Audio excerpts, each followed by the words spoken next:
The heat wave is reaching its peak today as we will see temperatures make a run for the century mark in many locations, even in places away from Newark, New Jersey. We'll let you know when this is going to break, because it is going to break, and we'll take a look at the week ahead in the long range.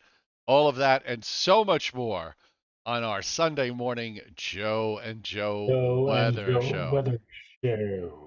Well, Yes. while you've been hitting this heat wave, I sent you the picture of my house thermometer that hit 90 degrees for the first time in the last 2 summers. Yay. Yay for me. About time. Yes, and Ha! right now at 11 o'clock this morning, I'm going to bring up the some of the highs for the day so far. So for me here in the mountains of North Georgia at 11 o'clock, it is 75. Okay, and at uh, 11 o'clock across eastern Pennsylvania to southern New England, and I'll take the folks around a few other places too. So Newark, as of 11, is 91. I thought they might have been a little bit higher. The dew point, by the way, is 61, which is not terrible. Okay. Yeah, LaGuardia is 90, and the dew point there is 57. So that gives you a that's relative, pretty good. yeah, that gives you a relative humidity of 34%. Somerville, New Jersey, which is kind of running a race with Newark as who's going to be the hot spot, is 93 for the high so far today, and they have a dew point of 63.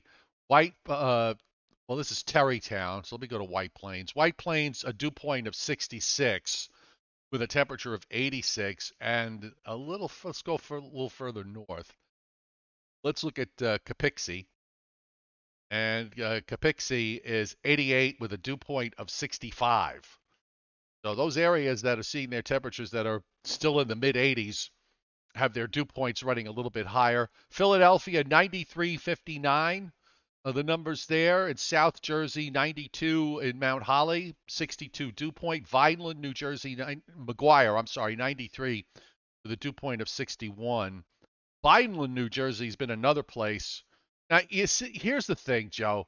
Some of these thermometers, I don't know how you feel about this, but I've been kind of watching these temperatures over the last few days. And I mean, some of these thermometers are really out of control. Vineland, New Jersey, for example, even though their hourly temperature now is 92, for some reason, their max temperature since midnight, 98. So I don't know what happened to cause that.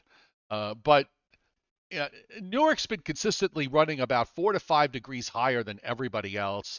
It's got to that they just went to 93 now, so their 93 is their high for the day with a dew point of 59.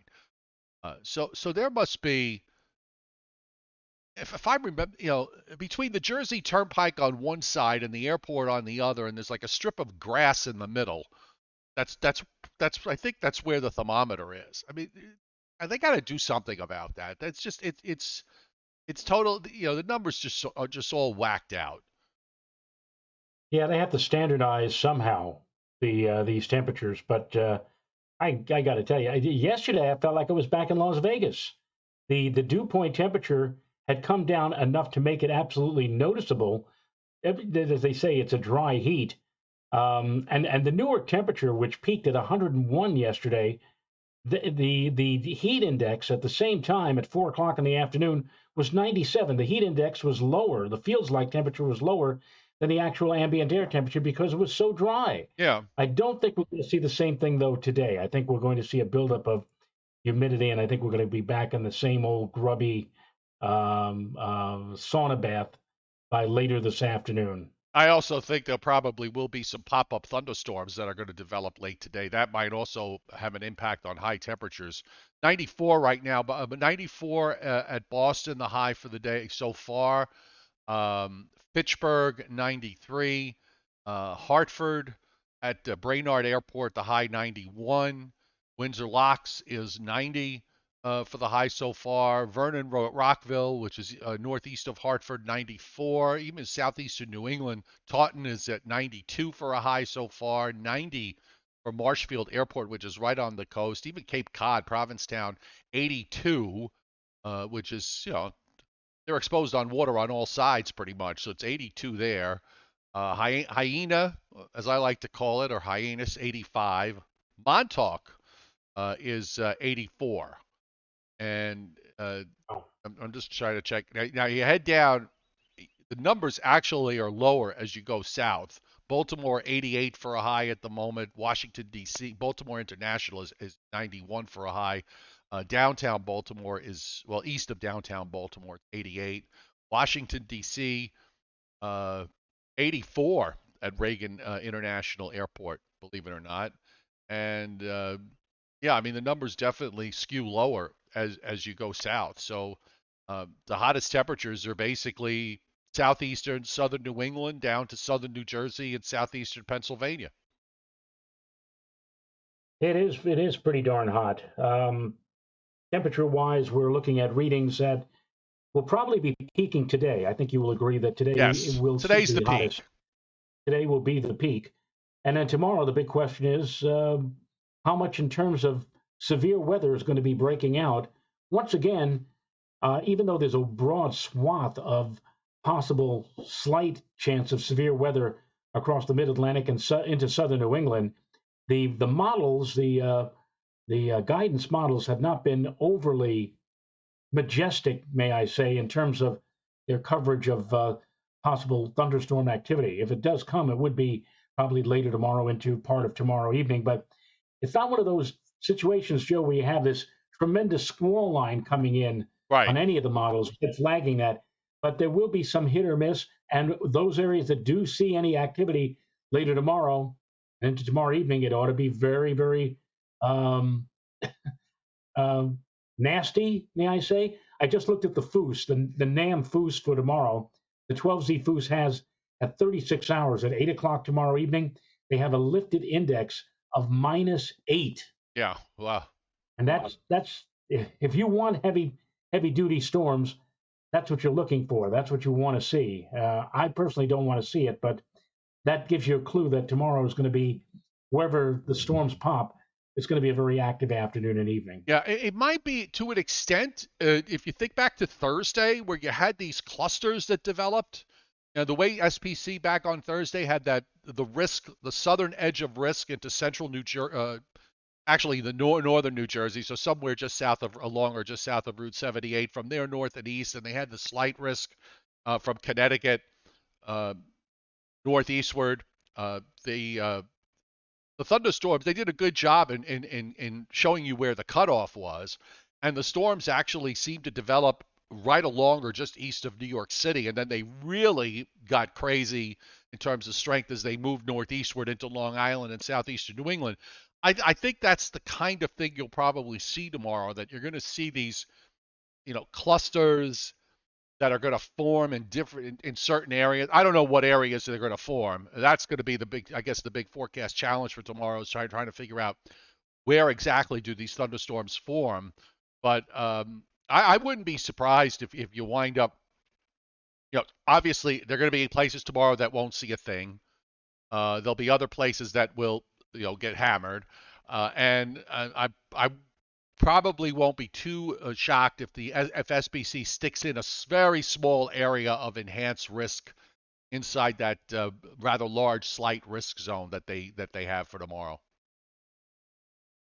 Yeah, it'll be again interesting to see how the activity does develop. But again, uh, there are clues that already that tomorrow, whatever we do see, is going to be very potent where it does develop, and that'll be the big question. And hopefully, we'll have a better handle on that later today, or certainly during the early part of the day tomorrow. Could very well be that tomorrow evening, when we have our 7:30 Joe and Joe, that I might be right in the midst of right in the midst of a significant outbreak of activity. And then again, maybe not. It may be one of those situations where, one line passes to the north of me and another line passes to the south, and I end up in the gray zone, so to Yeah, speak. So we'll see how it all pans out tomorrow. Rich Romansky, it's pointing out. He says the ASOS units, they have been known to run about 4 degrees too high, and I think judging from some of the numbers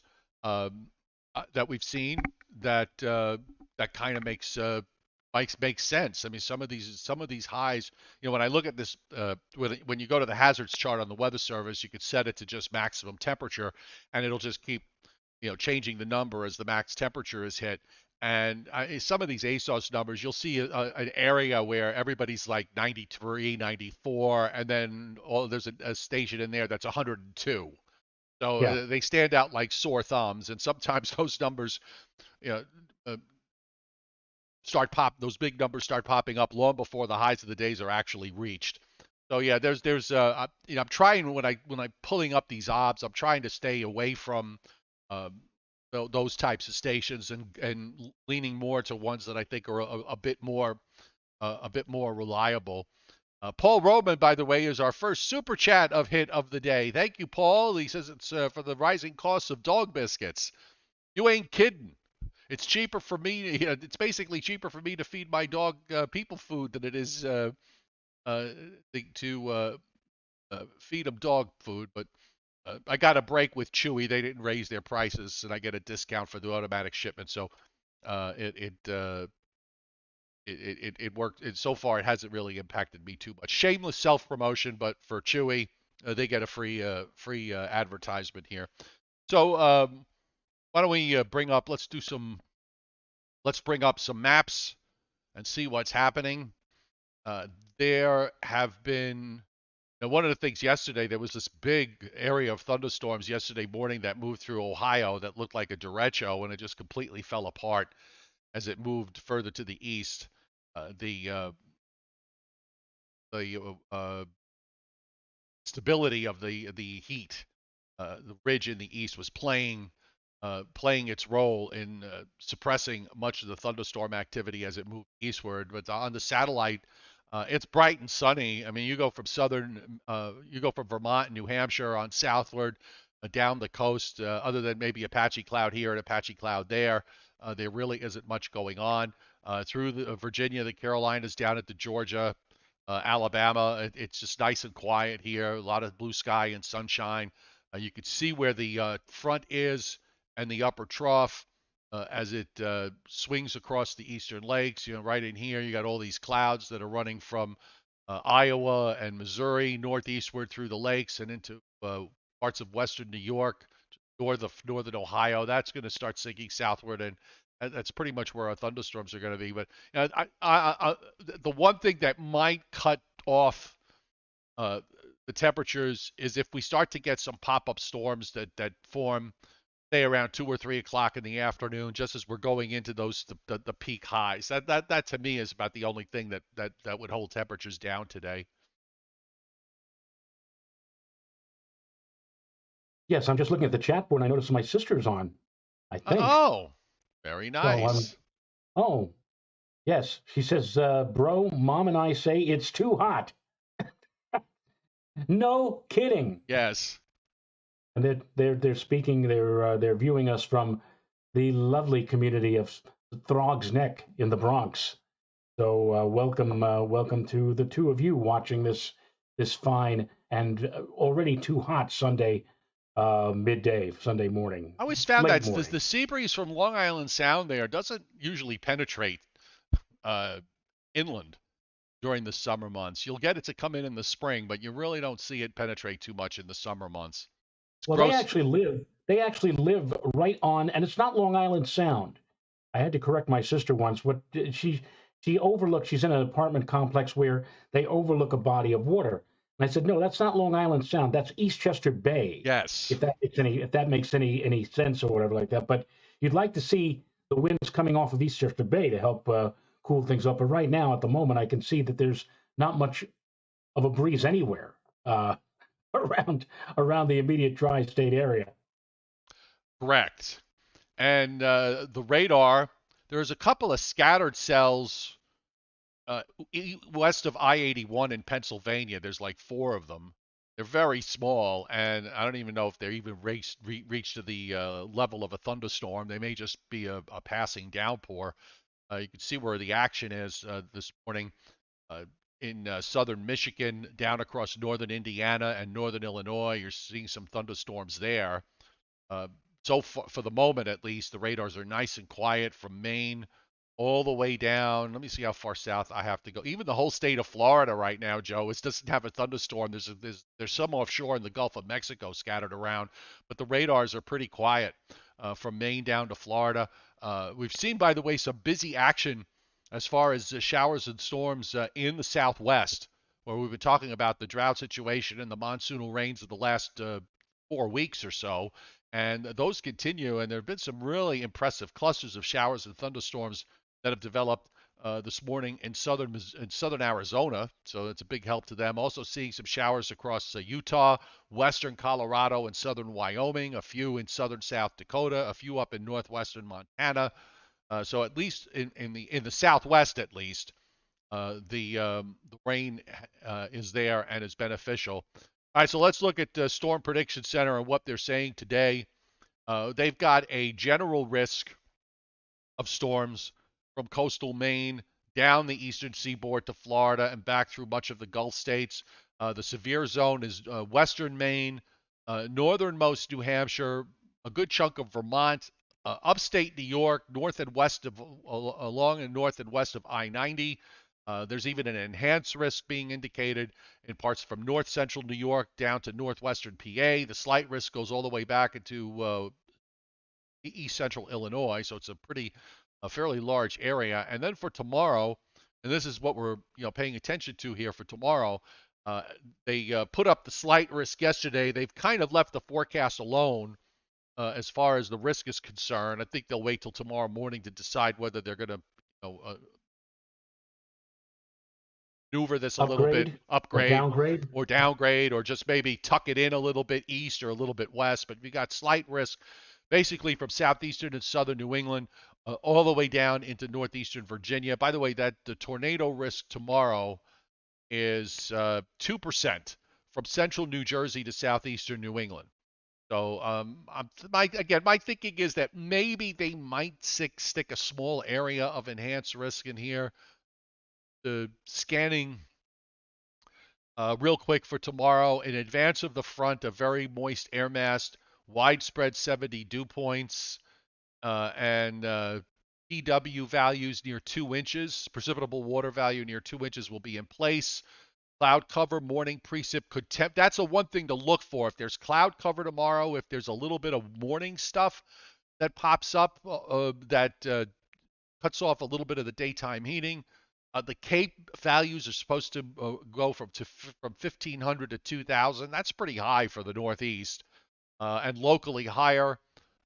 Strong low and mid-level flow will be in place, resulting in mostly undirectional wind fields and 30 to 50 knots of shear, with the highest values across portions of the risk area. Clusters or line segments of strong to severe thunderstorms appear probable during the afternoon and evening, capable of damaging downbursts. Relatively long straight hodographs in the RAP and NAM forecast sounding support supercell structures from the northern Delmarva northward across the slight risk area. So, pretty much what they said is what we said. What did you say? Yeah, exactly. Exactly. All of that technical information, and most people. I know my mom, for example, who's watching this right now, probably nudging my sister and saying, "Lisa, what is he talking about?" Exactly. It means everything is ripe tomorrow for some nasty weather later in the day. And I did note on my Facebook page yesterday, Joe, that using the plumes, that for White Plains, they were indicating a ML Cape value of about 2,200. And I said, that'll do. That plus the potential of a dew point temperature of 72 degrees, which means the air is going to be very, very juicy. And if there's one thing that thunderstorms like, it's a juicy air mass, which is what we're going to be in the throes of tomorrow as this cold front approaches. I'm waiting for this cold front. Waiting, come, hurry up. We could use it. Yeah, marginal risk Tuesday from southern Delaware to northern North Carolina and points west through southern West Virginia, Kentucky, most of Tennessee, back through Missouri. So that's that front sagging southward. And there is a little bit of a forecast dilemma for Monday. This is going to be another one of these fronts that that tries to go through, temporarily gets hung up, and then starts to move again further to the south. So that might actually not be a bad thing because of areas that are dry.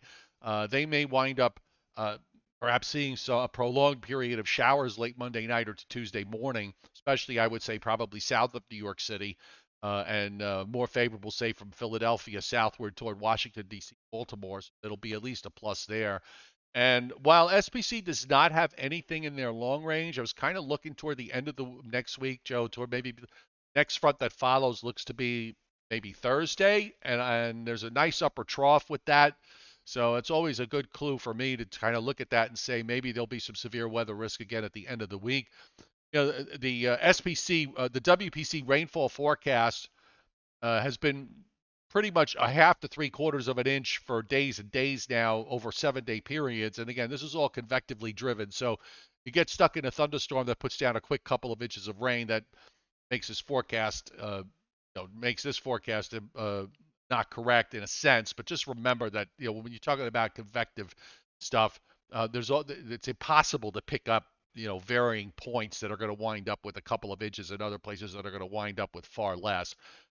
Robust amounts, southern Delaware, eastern Virginia, North Carolina, and then going back to the west side of the Appalachians from West Virginia to Tennessee, where there's several inches or more being indicated this week. Again, that's with this frontal boundary temporarily stalling, and then maybe the next front that follows. And that extends all the way back into Colorado. Some nice rainfall amounts being shown for Colorado of up to several inches in the next week, and down into Arizona with some of that monsoon action coming in northward. The Northwest is dry. California is dry. The Northern Plains, nothing to write home about rainfall-wise.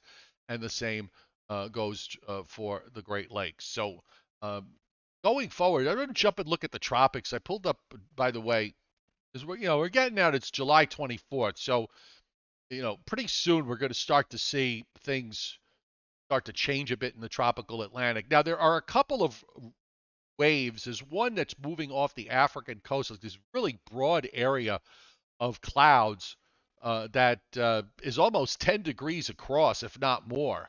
The northern edge of the cloud coverage goes all the way up to to about the Cape Verde Islands, and then the southern edge goes down to about almost to the equator.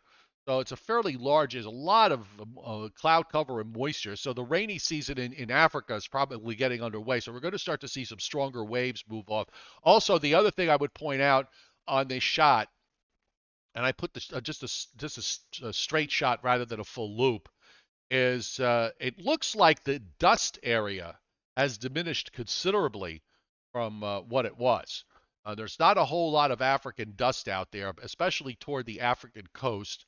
And it looks like these disturbances now are right along 10 degrees north. So that intertropical convergence zone seems to be shifting a bit further north, just right in line with the calendar.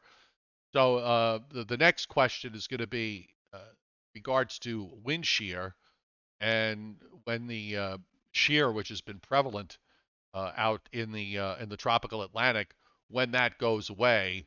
I'll bring it up a short loop here, so maybe we could just pick out some of the shear zones, and we'll give it a moment here.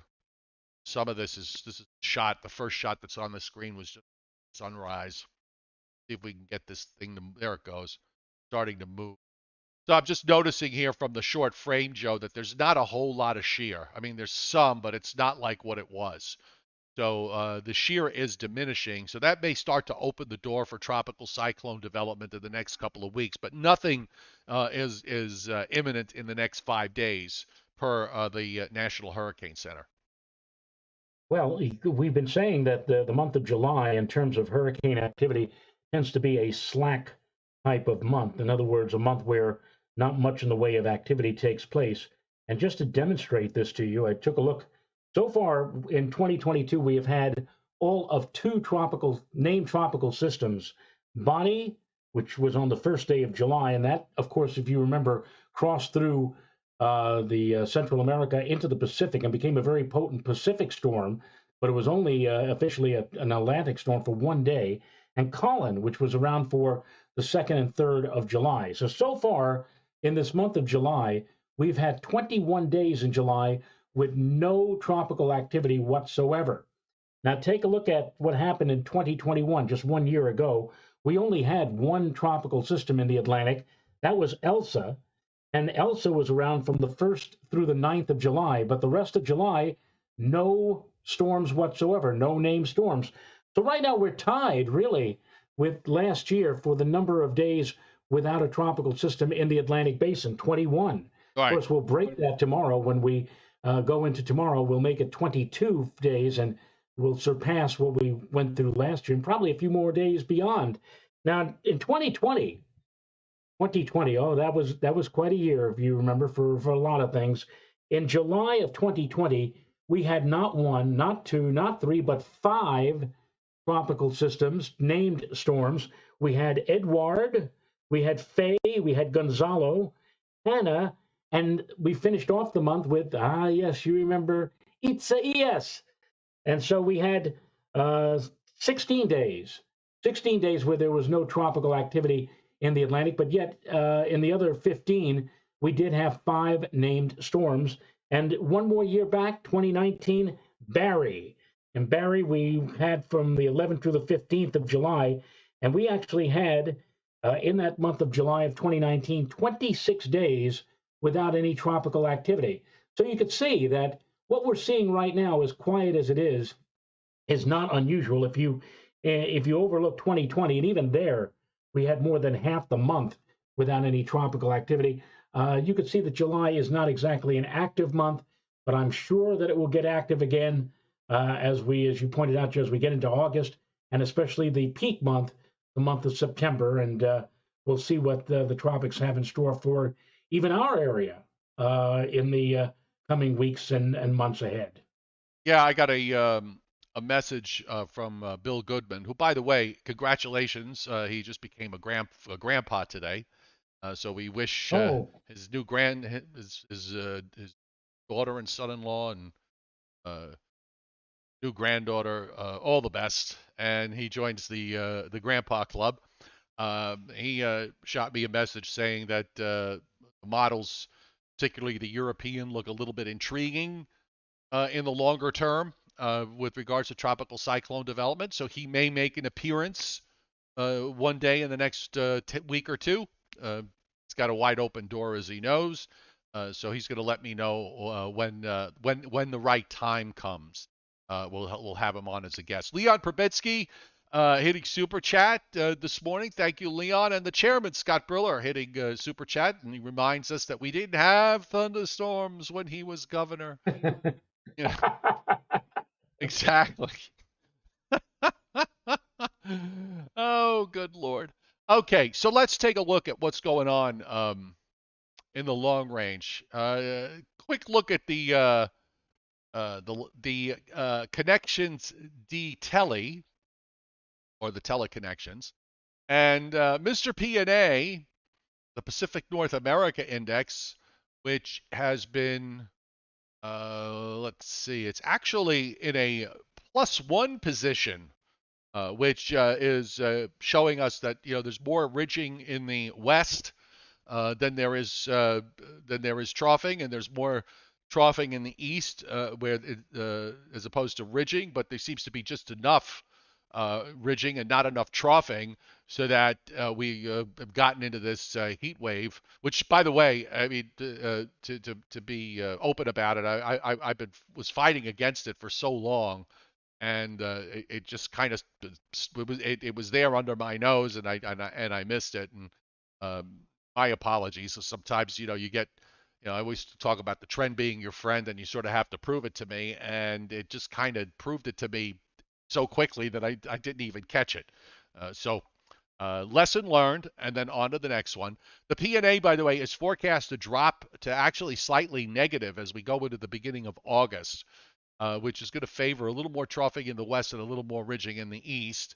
That's good, or at least that weather systems will be coming in from the west and moving along. The NAO, by the way, which it shows you just the volatility of this model forecast, it's now gone positive. It's right on the neutral line for another couple of days and then goes positive. by almost a full standard deviation by the beginning of the month, and then kind of goes down a little bit, but stays positive through the first 7 or 8 days. So that to me implies that uh, we're going to see weather systems start moving along again from the Pacific and across maybe southern Canada. So that at least sends a signal that the models are trying to show that more weather fronts are going to be moving through into the eastern part of the United States. So maybe we're going to go back to what we had back in June and in the first part of July, where we had fronts coming through every couple of days. I'm going to hold back my judgment on this, considering my recent experience, but that seems to be what the teleconnections are telling us.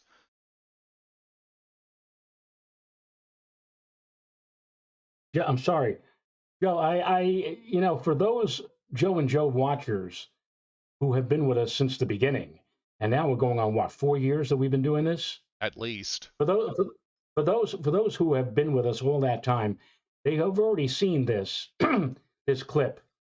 But Scott Briller making the mention of it when I was governor, we didn't have thunderstorms. People don't really understand what that is or what that means. And so I thought, as a public service to those of you who are new to the show, back in 2000, back when we had Hurricane Sandy hit New York, the tri-state area, back in 2012, and everything got flooded out, and everything was it was horrendous.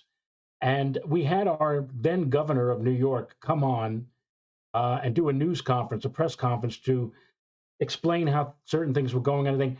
And he is not a meteorologist. He is not an atmospheric scientist, but he decided that he would move forward and give his explanation as to why it was so bad with this particular tropical system as opposed to all the others that we had seen prior to that. So I want to show you a clip of that news conference and show you what his idea was. Let me just get this up here. I'm going to put it on share. And can any of you, can you see that, Joe? Can you Yeah. see can you see the let me just make this full screen so this comes up even better. And you All know right, you folks. know I'm totally supportive of exposing gas bags whenever we can. Right. So this was the governor's explanation as to why we were experiencing so much damage with Hurricane Sandy as opposed to everything that had occurred prior to that. When we designed and built New York, we did not think of floods and storms because we didn't have them. They happened in other parts of the country. We didn't have hurricanes and we didn't have floods. And that was wait. And the part of that phrase that just struck me that is hilarious is when we designed it, okay? Yeah. When we designed it. We designed, yes. Right. Exactly. Now, by the way, this was from a two-part series I did about climate change, global warming. I just want to show you how I rebutted that commentary by Governor Cuomo when he said that. He said, we didn't have floods, we didn't have storms, we didn't have this when we first built New York. And this was my response to that. Well, quite the contrary. When New York was getting started, there were floods, and most definitely there were hurricanes. We did some research and discovered that between 1693 and 1869, New York State was impacted by tropical cyclones no fewer than 25 times. So there you go. Well, so who are you going to believe? Of course. And, the other thing is, let's also remember, back in the day, a lot of areas that are developed now were not developed. So maybe you didn't have floods in those areas because nobody lived there to tell you about it, or as we've kind of seen this in a more serious matter where what is it, Ellicott City in Maryland? Do I have that correct? That city in Maryland that's had like 3 major floods in the last 15 years. Yeah. And they realized that one of the things that they did was, in terms of the infrastructure that they put in, was kind of screwed around with the natural drainage, and has resulted in these floods. So it's not just it isn't just a factor of whether you had those floods or not. But if you put in infrastructure that's not built to handle uh, uh, these sort of generational events that are going to happen, then you're going to have a problem, and you're going to also have problems in events that maybe normally didn't cause you to have problems. So there's a side of this that says that when government sits down and figures out, okay, how are we going to build, where we're going to build, that they need to take these sort of things in mind, and they are now in a more serious way. But there was a time where they would just say, they really didn't look at it as well as they should have, as far as its impact on the local environment and local flooding is concerned. So yeah, but And you bring up a factor with the infrastructure. You bring up the fact that with the storm that we had, Hurricane Ida, and the tremendous amount of rain and flooding that occurred in the wake of that storm, and of course, naturally, and of course, antiquated infrastructure. The much of the infrastructure of New York that at times just cannot handle, 3, 4, 5 inches of rain falling within such a short interval of time. And of course, naturally, instead of blaming the infrastructure and and saying we ought to allocate funds to rebuild the infrastructure and just completely, do a whole complete new drainage system for the New York area. Instead of saying that, what do the politicians do? They point the finger at us being the atmospheric scientists, the forecasters, who say, well, they didn't tell us that. They didn't forecast this, which was an absolute lie because, as I pointed out, as you pointed out also last year, we saw an anomalous situation coming, and we did warn of that happening. But indeed, the politicians find it better to point fingers somewhere else as opposed to looking and trying to correct the situation, which in this case, indeed, is a very poor infrastructure on those, not all occasions, it doesn't happen all the time, but on those rare occasions when we get an excessive amount of rainfall in a very short interval of time and things go crazy, flooding and whatever, that's when they decide that they need to look elsewhere because they know that to go forth and to try to fix that is going to cost an awful lot of money, which they may not necessarily have within their grasp. all right, well, that takes care of the weather slash political part of Political. the conversation today. On to the long range, where if I got the GFS 500 up, and we are, if the P&A forecast is correct, it is pointing to a more progressive pattern, and that is weather systems progressing from west to east, and not making political statements. The next trough, here's the one for tomorrow's Monday. So here's the one for Monday, which is actually a fairly sharp-looking trough from this upper low that's over James Bay that swings around. So you've got the upper air mechanism to really kick off this, some solid instability, and also considering that we've been baking for days now. That lifts out, and then another strong trough behind it swings in for the end of the week. It's actually quite sharp as it arrives for Thursday into Friday, early Friday, and that swings on out. And then after that, things relax a little bit. You'll notice, by the way, for the first time in a while, up in central and northern Canada, you have strong upper lows covering there and up in the polar region. So we don't have we don't have higher than normal pressures up here like we have been seeing for quite a while. So the jet sort of pulls up again to about southern New England, the southern part of that Canadian jet stream.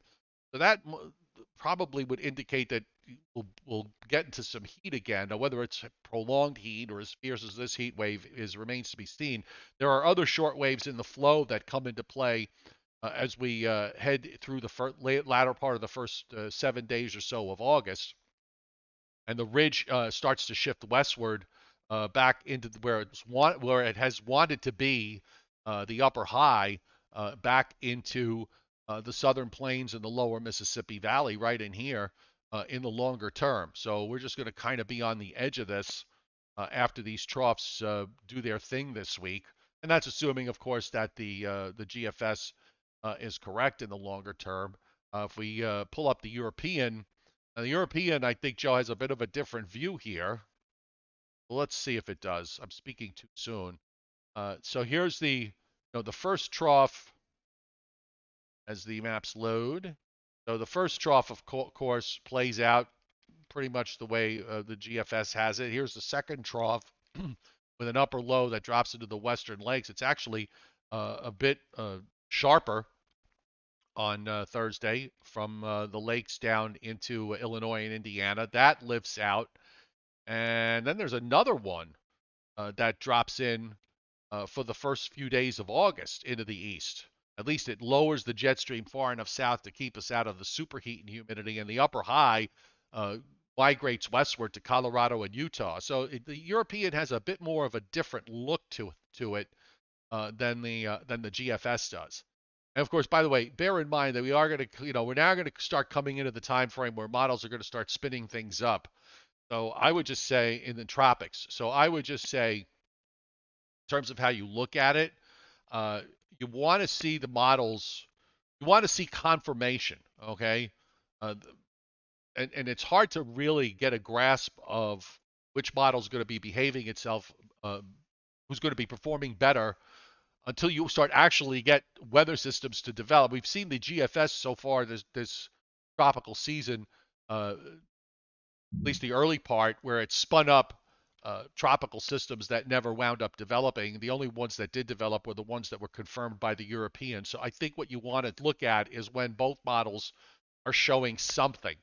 And that'll be a clue that maybe it's something that's real. So here's the Europeans' view for tomorrow with the showers and storms as they move on through during the afternoon and evening. The front kind of gets hung up there across the Delmarva Peninsula back through Virginia. Most of the rain is in that zone. This at least I think would allow, I gotta believe, Joe, we're going to get some of that drier air and some dew point relief trying to come down from the north for Tuesday into Wednesday. I agree with that. I absolutely agree that we are going to see at least a lowering of the temperature and a somewhat of a lowering of the dew points, and that should make for, even though the temperatures will probably be at or even slightly above normal, it'll feel so much better than what we've had to deal with over these last 5, 6, 7 days here in the tri-state area. And then we have another shot of more comfortable weather heading our way for the end of the week into next weekend, don't we? Yes, that does seem to be the case.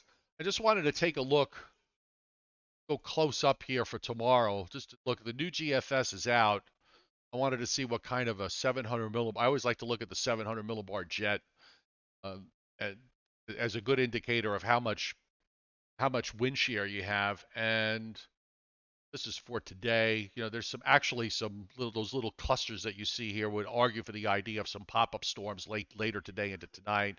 And there's some decent jet streaks moving through tomorrow during the afternoon and evening. You can see them here on the models on the GFS into tomorrow evening. So that at least I think would be supportive of some thunderstorm development. Again, I think SPC has the idea of clusters, and as they describe it as clusters and line segments, and I think that makes sense. Just make sure I got the radar view here correct. All right, you know what? I'm going to switch to, let's look at the NAM. The NAM is out far enough. And now the NAM on the last few runs was showing some robust development. On this run, it's a little less robust. And it comes in more during the evening hours. This is the 12-kilometer NAM. And then all of the stuff just sinks pretty far to the south as we go through Tuesday. That's kind of my view of things, that once this front goes by, at least it should sag far enough south that most of the area should. Let's look at the 3-kilometer NAM, which always wants to wipe out the face of the earth when in most of the time. And remember last year with Ida? Yeah. Remember last year with Ida? It gave us, it showed Ida as a 9, like 37 millibar. Yeah, low. I know. It's ridiculous. The NAM 3-kilometer favors thunderstorm development more to the north than to the south. It actually gets the southern part of the thunderstorm activity going during the early evening hours with the front almost to near the coast. So there are more storms, say, in southern New Jersey and just off the shore coast of Long. There's like a hole again. And I think that's what you're going to just have to, that's just how we deal with these things with these thunderstorms. It's never a it's almost never a continuous line that goes for hundreds and hundreds of miles. There are always gaping holes in it, and I think that's like we said earlier. I think that's how it's going to play. One more, might as well just take a look at the HRRR, see what that does. First of all, at least we could see anything for this afternoon. Okay. The HRRR, by the way, has absolutely nothing developing this afternoon, and then it's got roll back to 12Z run because that'll take us through the day tomorrow. See what that does. And I know they like the HRRR at SPC. I mean, it does have some thunderstorm development, but it's nothing to write home about. I always, Joe, I always like to look at these short-term models. They all have different ideas on how things are going to play out with thunderstorms, and you're not going to get any kind of real sense as to which model handles things better, and that's why you just sort of cover you cover it in a forecast by speaking it of in terms of general risk, and then you go from there. And I think that's really the best approach. Keep an eye to the sky and on the radar. There's a risk is certainly there for severe weather. Will you see severe weather is another question. And that is a problem for tomorrow afternoon when we see what the models, we'll see what the radar tells us. And that will be your clue as to how this is all going to play out. Yes, and I'm happy about the probability for next weekend, and so is Dennis Cassia. The two of us will be up in Vermont next weekend, Friday through the weekend, at the annual. And of course, Dennis, as is the case with me, I had a very strong interest in astronomy, and every year in Vermont, just outside of the town of Springfield, there's a there's something known as stellophane. It's kind of like a Woodstock with telescopes. At night, you have people who either camp or just drive in to a place called Breezy Hill, where they look at the sky through the overnight hours. And during the day, there are lectures by well-known individuals in astronomy. And it's an annual event. It's been going on since the 1920s. And the worst thing you can do is to go, and people go even with unsettled and inclement weather. I remember in 1976, I went to one convention up there where something like 3 or 4 inches of rain fell, and the big field where everybody observes the telescopes, was like a quagmire. It was like muddy. They had to pull people out of the mud because it was so bad. We call that Stella flood that year of '76. But I'm happy that we needn't worry about such events because it looks like next weekend is going to be a pretty darn nice weekend, not just in Vermont, but across a good part of the northeastern United States. And boy, after what we've been through over the last 5, 6, 7 days, we certainly deserve that. I mean, I'm not going anywhere this Sunday with the temperatures broiling as they will and the humidity going up. But next weekend, much, much nicer. And that's good news for not just the stargazers, but for all. Well, I just I'll put it up for you on the screen if I get my one thing to behave.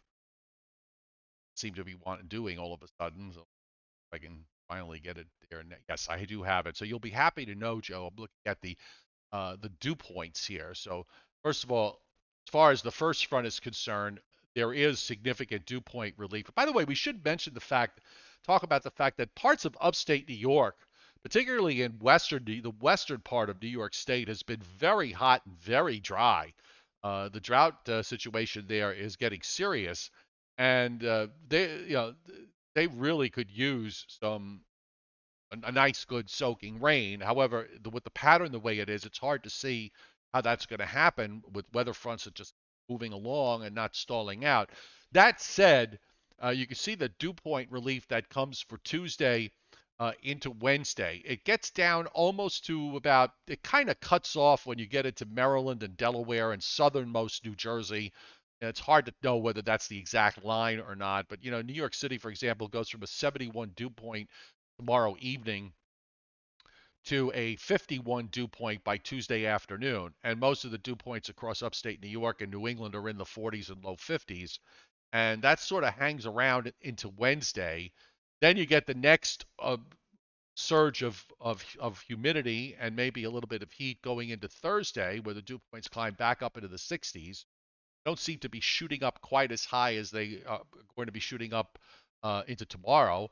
And then afterwards, once the upper trough can swing by, there's still some leftover dew points near 70 next Friday, so it probably is telling you the upper trough is going to linger a bit, and the front's probably going to get hung up until the upper trough can swing around. But then, come Friday night, Saturday night, Sunday night into Monday, you're looking at dew points that are going to be in the 40s and 50s in areas from northern Virginia all the way up into southern New England. So it's significant dew point relief that we're going to see for next weekend. I forgot what it was like to have dew points in the 40s. It'll be nice to feel. Well, you wanted, like Newark yesterday with the dew points in the 40s, but you don't want it to come with a temperature of 101.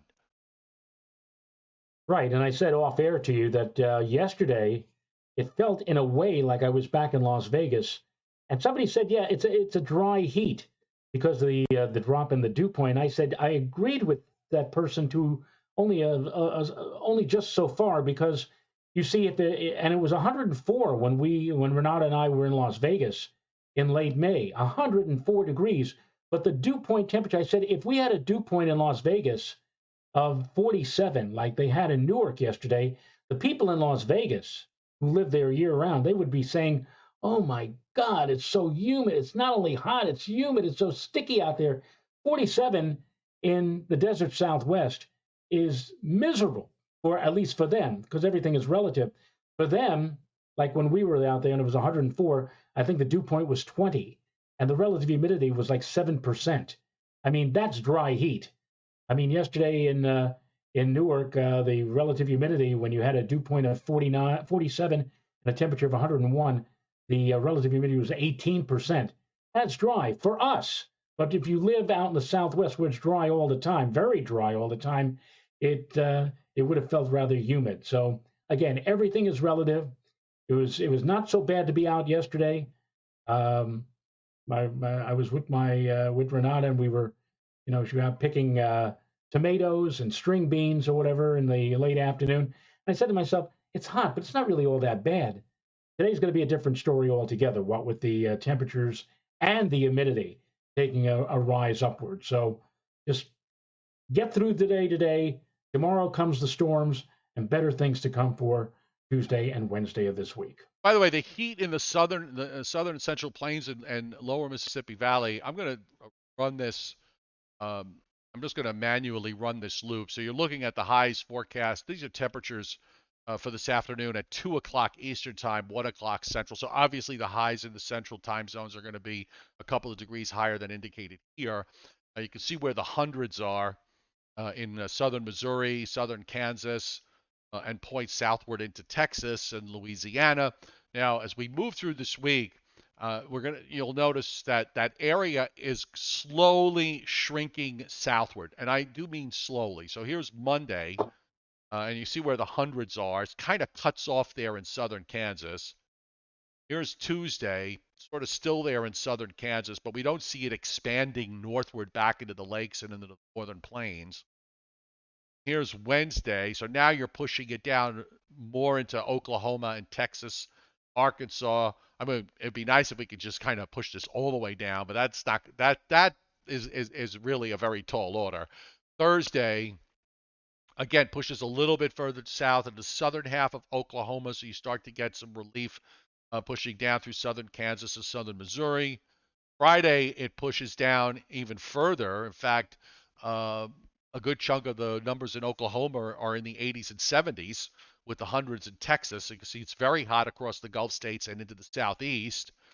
And then on next Saturday, again, kind of holding its own, but in the southern areas from Texas, Louisiana, and then again in the southeastern part of the U.S., you're seeing heat's just kind of getting the hottest air getting suppressed southward. Although, when you look up in the northern plains, given the way the pattern is evolving, you start to see heat starting to come in toward the end of there's like there's hot air that's coming over the top. So there's ridging that's building and forcing hot air into the Dakotas where temperatures get back into the 90s and into the hundreds by the time we get to next Sunday. So then we start to see the expansion of the heat again as that ridge that sort of migrates to the west starts to build, sort of been migrating back and forth from the southern plains to the west and then goes back and it, ebbs and flows. So here's another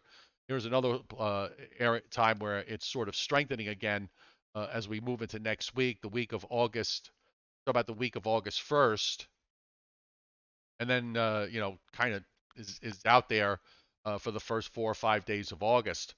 So, and also you see it coming back into parts of the north as well. So we're not done with the hot weather. I don't know if we're going to have another streak of 6 or 7 days of 90-degree plus weather. And the other thing I want to do is, since we're coming up on the noontime hour, I just want to check to see if we've had some higher temperatures, and we have. So we've got new highs for the day. Well, let's take a look at those. I know I got a black screen up there, folks. Just bear with me. And let's see. Looking dark out there, Joe. Yes, it is. It's bleak. So Newark now 95, the high as of 11:57 Eastern time. It's ahead of Somerville, which is at 94. LaGuardia at 93. Kennedy 93. 90 at Muttontown on Long Island. 93 Farmingdale. Islip MacArthur Airport is at 92.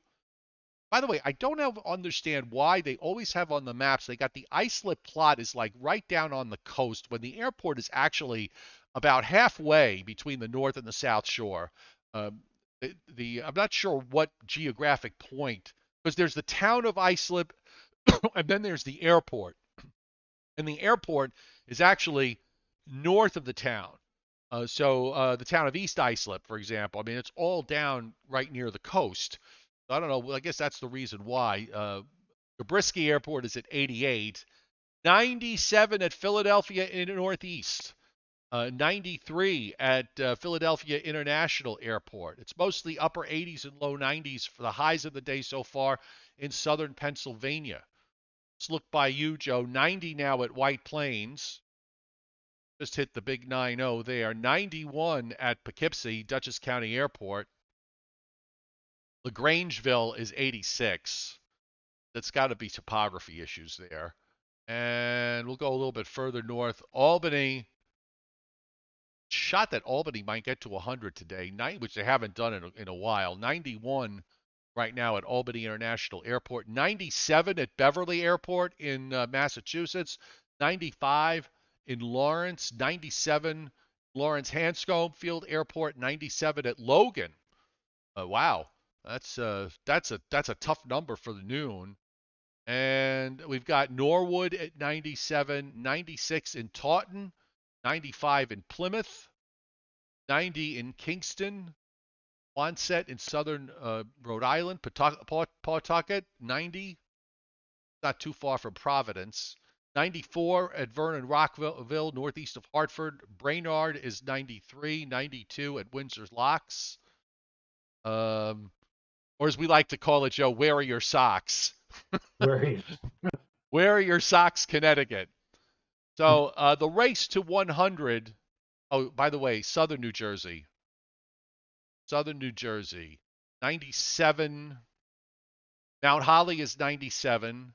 Hoyle Field is 95. 96 at McGuire. 95 in Pinewall, which is right near the coast. 95 in Belmar. That's got to be miserable when you're right on the beach and it's above 90. 88 at North Beach Haven. Atlantic City at the airport, which is 10 miles inland, is 95. And Vineland, which is probably racing to reach the Death Valley record today, is at 98. So they're about to hit the century mark. Again, where that thermometer is, what is it on concrete? Is it on grass? I have no clue. Because some of these numbers are a little bit, suspect. And as was pointed out earlier by Rick on the chat board, that some of these automated stations tend to run several degrees too high, and I think that the experience of the last several days has pretty much, to me, supported that notion. Oh, by the way, Well, if you I meant to tell you just real quick. Remember, I was kind of railing over that graphic that one of the New York stations had, where instead of having the actual temperatures for highs and lows, they had the heat heat index. index, Okay. right? I happened to have one of the Atlanta stations on, and they had a 7-day up that had the heat indexes rather than the temperatures. Um, It's the new trend, folks. yeah, I don't know if that they do so many weather segments in these newscasts because I mean, Joe, they have like 5-hour newscasts here in the morning and 5-hour newscasts in the afternoon.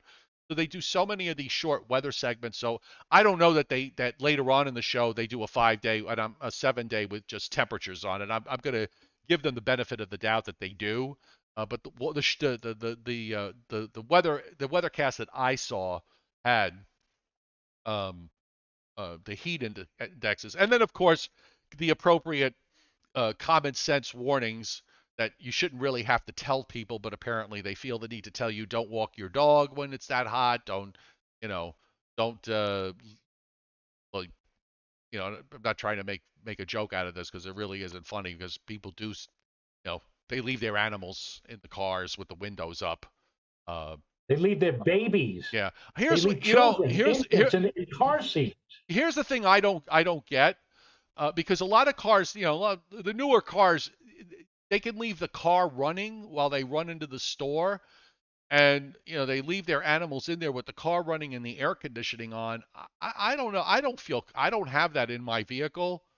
I can't do that in my vehicle. I just would never think to do that, to leave my car running and locked with living things inside of it. To me, that doesn't make it leave the dog at home. I never take the I rarely, unless it's early in the morning, and it's not in these hot months, but in the colder months, if it's early in the morning where I have to literally run into the store for like one thing or two things, I might have the dog in with the windows down about halfway. But Right. I'm talking about days where temperatures are in the 30s, 40s, and 50s, not when they're in the 70s, 80s, and 90s. So I just don't get the Right. leaving the dog leaving dog in the car with the air conditioning running thing at all. But we live in strange times and crazy thing. I don't know. It's nuts. You took a look at the hot temperature this hour in Newark, and I said, well, that's one thing. It's the noon temperature in Newark. Well, what was it doing there at noontime yesterday? Now, right now, the temperature, as you said, was 95. Yesterday at noontime at Newark, it was 94. Today, the dew point temperature is 60. Yesterday, it was at noontime 56. The relative humidity right now in Newark is 31%. Yesterday was 28%. And the heat index, well, the heat index right now feels as the ambient air temperature does at 95 degrees. But yesterday, the heat index with the temperature of 94, it felt like 92. So, I mean, if you just go simply by comparison from 24 hours ago, Newark should hit 102 today, and they should have higher levels of humidity, which will make it feel more uncomfortable than it was yesterday as well. And all I could say is I would hope that this is going to be it for. I'm not saying it's never going to hit 90 degrees again, or it's never going to have a hot spell again. But I think of all the heat that we're going to endure from now through the end of the summer, this is the main or the top, the pinnacle, so to speak, in terms of both oppressive humidity and also in terms of high temperatures. And again, hopefully anything that we see for the remainder of the summer will not be as high or will not approach as what we are in the throes in right now. By the way, Kevin Clow says that's a new name on the chat board. Welcome, Kevin. He says it's on Prince Edward Island right now, Joe. He says 35 Celsius, 95 Fahrenheit with humidity. Wow. That's crazy. By the way, if you look at the record books, one of the longest heat waves that's up there is one that, if I remember the dates correctly, I don't remember the year, but it went from like August 25th to September, I don't know, 4th or 5th or something like that, of 90 plus in New York City. That's one of the longer heat waves, actually occurred at the end of August and the beginning of September. So just bear that in mind. It's not impossible that we could get a repeat performance No, of this again. Although the likelihood is that like you said, Joe, this as far as intensity, this is probably the worst of it. It would be yeah. We Renata and I, our wedding date is September the 1st. And so a year before we were married in 1983, we were looking at catering halls throughout we were living on Long Island back then. And that particular time frame, end of August and early September, coincided with probably the hottest stretch of weather we had for that year. I mean, I remember it was something like 92, 94, whatever. Like, we're walking around, we're going to catering halls in our shorts, really oppressive, sweaty. And I remember one of the proprietors of one of the catering halls said, "I see, and you are planning to you're planning to have something here on September the 1st." He said, "May I ask why you chose that particular date?" And I looked at him. I said, "Yeah, we chose September 1st because we know that in September it's a lot cooler than it is in July and August." yes. And in that year in '83, it was not. It was very, very hot. So you're right. You can have, it doesn't happen very often, but you can sometimes have extreme heat going right on into September as well. And Uh, I think there was one year a few years ago in October. I don't remember the year. Maybe it was like 2020 or 2018. Was that? I think it was like on October 3rd. It was like 95 or 94. Crazy. yeah. Yeah. Timothy Veltman points out, thank you, Timothy, by the way. I was trying to remember. I knew it was in the early 50s, but I couldn't remember exactly when in the early. But he says Albany has the last time Albany hit 100 degrees was on September 3rd, 1953. So Wow. it's been quite a long time. I know they were talking about maybe today Albany might get to 100. Let's give them one more check. By the way, for those of you who are interested, I can't do the link because it's too long, but I think if you Google NWS weather and hazards, you should be able to get the link to their hazards map, which is an interactive map, and you could set it to all sorts of different parameters as far as observations are concerned for the whole U.S. And you could zoom in. It's really very handy to have because if you ever just want to have something where you could pull up weather observations from a whole bunch of areas without having to go individually one by one, and you hover your mouse over the temperature and you get a box that gives you the whole rundown. For example, let me see. Can you see the box? Let me put it on the screen again. So here it is. So if I go, yeah. So if I hover, you hover over one of an observation. For example, let me get to Albany. Albany International right now at noon is 91, dew point 63, humidity, wind speed, wind direction, heat index, altimeter, visibility, sky condition with the cloud layers scattered at 15,000 foot scattered, 25,000 foot broken, max temperature, min temperature. Their low was 70, and their low today at Albany was, I lost it. I'm cursor there. Was 70. Yeah, Albany International Airport had a low of 70, and you can just kind of zoom in or zoom out or however you want to handle it. And the tighter you get, you can add a ton of stations. You can go 2 times, 3 times, or 4 times. So Google NWS weather and hazards, and you should be able to get the link from there. Or sometimes if you certain National Weather Service, not all the Weather Service pages have it. Certain National Weather Service office forecast office pages have it, and you can link from there. And Joe has the drought map up to at the moment. Take it Well, we away, look at Mr. that. Rayo. Yeah, I thought we'd look at this since it was released just a few days ago, July 21st, valid as of July 19th at 8 a.m. Now, July 19th was last Tuesday, and obviously it has probably gotten a tad worse since then. But you take a look now, over recent weeks, we've been showing this map, and we've been seeing how the areas of white, where there's been no problems in terms of moisture or no problems in terms of drought, have been slowly but surely shrinking, and how the colored areas, the yellows and the shades of oranges, have been increasing. So you see that now in my neck of the woods, Joe, at least in Putnam County. Let me see if I could just enlarge that. Yeah, there you go. Here in New York State, for Putnam County, we have abnormally dry conditions. For the lower half of Orange County, abnormally dry. And then as you head on up toward Albany, Timothy Veltman land, for example, it too again is abnormally dry. We have a moderate drought in place over the south central sections of New York State. And we also have extending out from around, now Buffalo is down here. This is what city is in Erie County? Right, but Buffalo's down in this area, isn't it? No, I always get confused Buffalo. sometimes. Hold on a second.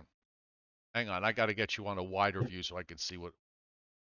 So Buffalo is where Lake Erie and Lake Ontario meet. So it's if you go follow the south shore of Lake Ontario and go to the very end, it's kind of Right, where right there, right where it right. curls. All Okay. right. So then in and around the Buffalo area, in Erie County, and why is it that they're giving me Erie County? They're giving me the county for Erie County, but not the others. Well, anyway, this area here is in Western New York is also under a moderate drought, but it gets even worse as you go into New England. My goodness! For example, the entire state of New Hampshire is in moderate drought, and here in northeastern sections of Massachusetts, they are in severe drought. So it's bad every place you look. Now, for example, where we're going, Dennis and I are going in Vermont. Let's see, only in far northern Vermont has there not been any problem in terms of dry conditions. However, for much of the rest of the state, it's either abnormally dry or into a moderate drought. So it has been very dry up there too. So you can see that here in the Northeast, we talk about other parts of the country. We talk about, for example, the West and the Southwest of Texas or whatever, where they are experiencing terrible conditions. I mean, severe, very, very dry conditions. You talk about the West and Southwest, but meanwhile, slowly but surely here in the Northeast, we too have been experiencing some very dry conditions. So, what more can I tell you? Let me see. D3 would be extreme drought, and that's pretty much D3 or D4, exceptional drought. I guess these areas of very dark shades, the darkest shades, is exceptional drought, and that covers Nevada, portions of Utah, South Central California, much of Texas. It's terrible out there. But here we're building on our own drought here in the Northeast. And again, so far we have yet to see anything significant. Although we could use whatever moisture we get tomorrow from showers and scattered thunderstorms. Rich Rothmansky, thank you for the link. If you go to the weather, I put the link up. I found it on the NYC, the New York City OKX Weather Service webpage, and it's a smaller link. So I put it up there and I pinned it to the top of the chat board so that you can take a look at the interactive map. It's very useful, and certainly I love having it. I love using it in the wintertime. So I'm able to see what the observations are at the stations, and they update sometimes during the hour, which is even better. And Carl White's a super chat hit. Thank you, Carl. Most appreciated as always. And thanks to everybody, by the way. Those of you who hit the super chat today. Thank you very very much indeed from both Joe and I.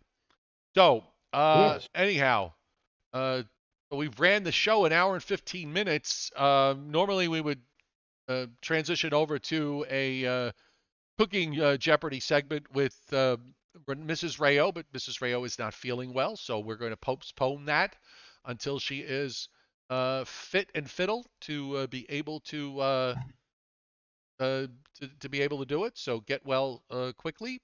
And in the meantime, I'm trying to think if there's anything else I needed to tell you.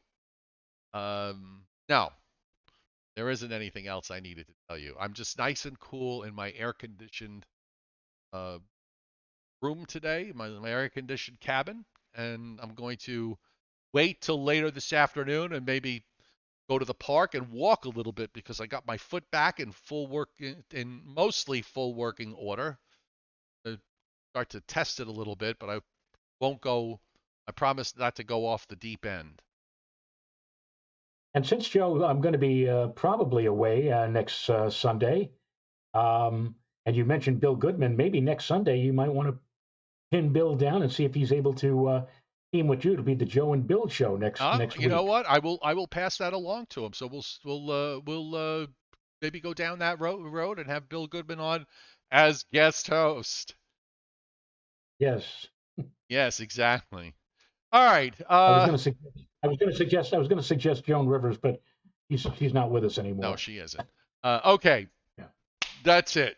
Billy the Kid is worried about traveling today because if he gets stranded, it could be deadly. Um, I guess so. I don't know. Um, if you're traveling to where you can't get some water or travel without water, maybe. But anyway, I'm going to be kind today.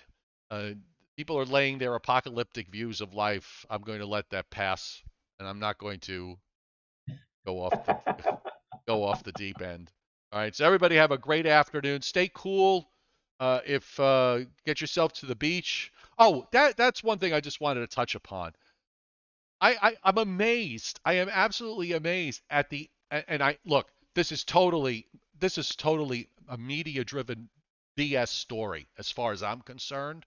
Okay, but the shark attacks, quote unquote, the shark bites, the shark attacks that are going on along the south shore of, off of Long Island and off of southeastern New England, which, of course, the news organizations, because they're bored, okay, they are bored. They don't have anything more exciting to cover. So, if something blows up someplace, then that'll distract them away from the stupid stories about sharks and everything else. Um, the sharks are there because they're going after the bait fish and they drive them inland toward the shore in the shallow water because they're easier to catch. And this is nothing new. This is every year, okay? They've been there for years. And then some people are actually trying to say, well, the warm ocean temperatures are bringing up all these sharks. Wrong. Actually, no, it's the exact opposite. You get more sea life when there's colder water because warmer water is really void of any value as far as minerals and life-sustaining nutrients for fish. They rather be in colder water. They really don't like to be in warmer water. So it's all nonsense. They're there. They've always been there. You know, there's uh, there's nothing new here. I mean, granted, there's been a number of shark sightings, but as I said, there's nothing new here. Joe, you and I have been in television, and we're in television for a number of years. You and I have sat in on more than too many editorial meetings prior to a newscast. You and I well know that both the news director and the assistant news director and the executive producer are all taking polls from the people who are sitting at the table saying, all right, what can we do to get people interested and to tune in? And so, as the old saying goes, if it bleeds, it leads. So that's pretty much the story. When they talk about sharks, they go for the. This is no. I'm not trying to make a joke out of this, but they go for the jugular, so to Yeah. speak. And by And the Jason Schaefer, Patrick FB, Pat BFD. Yes, you're both correct. Warmer water has a lower oxygen, so fish would rather be in colder water. They live a far easier life in colder water than they do in warmer water. So it's just all nonsense. It's such nonsense, uh, and that's why I don't watch. Okay, I get bombarded with it on social media whenever I look and see what's, because I have to be on Facebook and a few And other they make a things, and I joke see all about this it stuff. in the movie Jaws. There's that part where Robert Shaw is showing off all the bites and all the, who played Hooper? Who's the actor who played in Jaws? Oh, The space is right in front of me. yeah, Roy Scheider? No, not Roy Scheider. Roy Scheider was there. He was playing the Richard police chief. Dreyfuss? Richard Dreyfuss. And there's that sound where Robert Shaw and Richard Dreyfuss are trading. They're showing, look over here. I got this from, and Richard Dreyfuss like holds up his leg and says, see this over here? I got that. It's, and that's what they're showing on news, on the current news now. They're showing people who apparently got bumped into a shark that may have, tried to take a little bite or scrape at it. And I say, this is like watching the movie. And now we just had a great white on Long Island, 10-foot great white became beached a few days ago. And they were all the news media, they were all around it, like taking pictures of the great whites. That's all right. That tickles your fancy. That's, whatever. I said it's all. Oh, wait, hold on a second. Hold on. No, I thought I saw maybe Billy the Kid being worried about whether a great white came ashore dead. It went back. I thought maybe he was worried about the great white coming ashore and working its way all the way inland. And Tim Veltman writes on the chat board, he said, sharks in the water, bears up north, people feeding the bears and baiting them, making a natural situation even worse. Mom and 3 cubs had to be shot because they, I guess they were just being curious and following along with what, has become the norm. They had to be shot because they broke into a home in Webb, New York. I mean, that's, you're trying to change the environment. That's what happens. Yep. All right. We've had a fun day. We've had our longest show in a long, long time, Joe. 1 hour and 23 minutes and counting. So let's say goodbye, and we'll be back tomorrow night with a shorter show at 7:30 p.m. Eastern Daylight Time. Yes. Bye-bye. Or Reservoir.